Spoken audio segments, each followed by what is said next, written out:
We are all under British rule. So after finally we got the independence. After independence, we don't know how we are living in our country. So at the time, in 1950, Republic Day. Okay, as SR said, so this is the 77th Republic Day we are celebrating today. After getting of independence to our India, August 15th. Actually, country is there still on that day. We ruled by British people. ఈరోజు మనం ఇండియాలో ఏదైనా celebration చేసుకుంటున్నాం అంటే మహనీయులు ఎంతో త్యాగం చేస్తేనే ఈరోజు ఈ స్థాయి నుంచి మనం అనుకున్న గోల్స్ రీచ్ అవ్వగలుగుతున్నాం. అందువల్ల ప్రతి ఒక్కరు ఈ రిపబ్లిక్ డేని హ్యాపీగా సెలబ్రేషన్ చేసుకుందాం. ఓకేనమ్మా, happy republic day. Respected dignitaries and my colleague teachers and my dear students, I wish you all 77th Republic Day. Okay, thank you. 1947 August 15కి మనకు స్వతంత్రం వచ్చింది. కానీ స్వతంత్రం వచ్చినప్పటికీ మనం అందరం కూడా మన హక్కులు మనకు తెలియక ఒక బానిసలుగానే బ్రతికాం. అటువంటి రోజుల్లో ఒక గొప్ప నాయకుడు, మనలోంచి పుట్టిన ఒక గొప్ప నాయకుడు 2 సంవత్సరాలు 11 నెలలు 18 days కష్టపడి మన రాజ్యాంగాన్ని రచించడం జరిగింది. ఆ తర్వాత జనవరి 26ని ఆ రాజ్యాంగాన్ని అమలు చేయడం జరిగింది. Good morning to all. I wish you happy Republic Day to all. Thank you. Because as our dignitaries, Principal Garu and Vice Principal and all the staff members who addressed here, and I wish you 77th Republic Day celebration. My name is Ashmika. Today is 26 January. Today we all are celebrate the Republic Day. Wish you all happy Republic Day. Republic Day is the national festival. We should respect our country and constitution. I love our country. I am proud to be an Indian. Thank you. Jai Hind, Jai Bharat. Good morning everyone. My name is Moksha. Today is 26 January. I wish you all a very happy Republic Day. Republic Day is the national festival of our country. Which is ready. I am 7 years old. I am in Egypt. Today telling about freedom fighter of Netaji. Netaji was a freedom fighter of India. చెప్పమ్మా. నాకు ఒక doubt ఉంది, మిమ్మల్ని అడగొచ్చా? ఏంటి చెప్పు. Republic day అంటే ఏంటి sir? నీకు రిపబ్లిక్ డే గురించి తెలియాలంటే ముందు ఇండిపెండెన్స్ డే గురించి తెలియాలి. దాని గురించి చెప్పాలంటే నేను కాదమ్మా, మన మట్టే మాట్లాడుతుంది. మట్టి మాట్లాడటం ఏంటి సార్? ఈ దేహం మనది కాదు, మన దేశం కోసం అని పోరాడిన ఎందరో యోధులను తన ఒడిలో కలుపుకున్న ఈ మట్టే మాట్లాడుతుందమ్మా. అంటే దేశం అంటే మట్టా సార్? దేశం అంటే మట్టి కాదమ్మా. మరి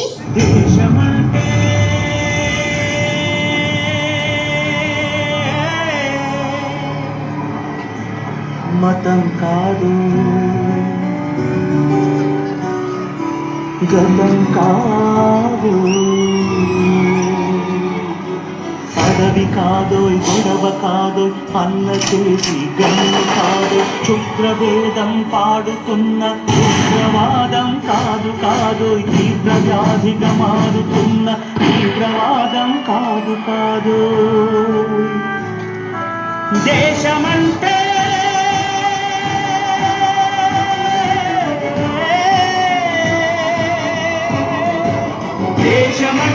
మట్టి కాదు, దేశమంటే మనుషులు, దేశమంటే మనుషులు, దేశమంటే మనుషులు. మనుషులంటే మన యోధులే కదా సార్? అవునమ్మా. అయితే వాళ్ళలో కొందరి గురించి అన్నా మాకు చెప్పండి సార్. ఎరుపంటే ఎవడికి రా భయం, అది నా భరతమాత నుదుటి సింధూరం అని ఆంగ్లేయుల గుండెలను చీల్చినది ఒకరైతే, స్వేచ్ఛ అంటే ఒకరిచ్చేది కాదు మనమే తీసుకునేదని చెప్పి ఆంగ్లేయులను గడగడలాడించిన సింహ స్వప్నం మరొకరు.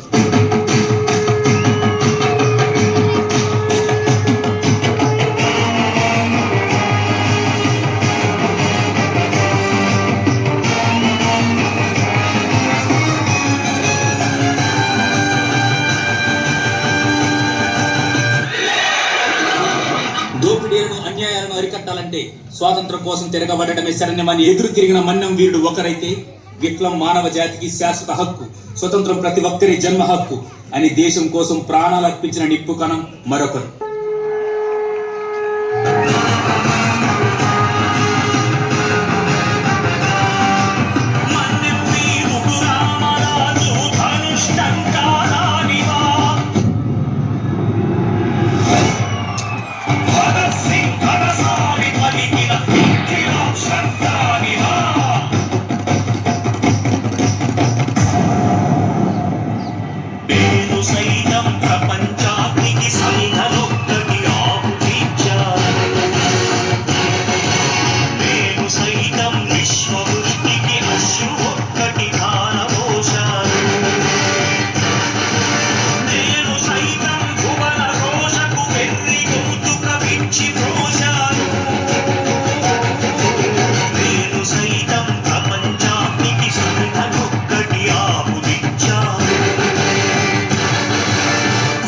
ఇలా చెప్పుకుంటూ పోతే ఒకరు కాదు, ఇద్దరు కాదు, ఎందరో మహానుభావులు వాళ్ళ ప్రాణాలు అర్పించి స్వాతంత్రం తెచ్చినా కూడా మనకంటూ సరైన రాజ్యాంగం లేక ఇబ్బంది పడుతున్న సమయంలో మన కోసం సరైన రాజ్యాంగం తీసుకొచ్చింది డాక్టర్ బిఆర్ అంబేద్కర్.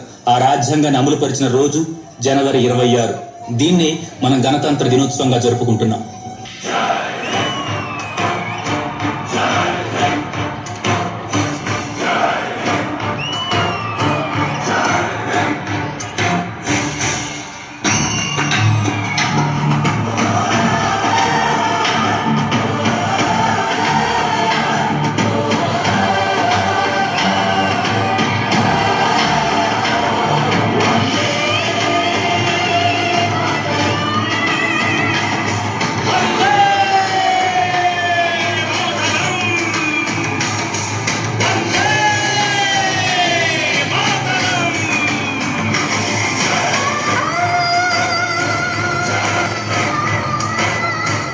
దేశమంటే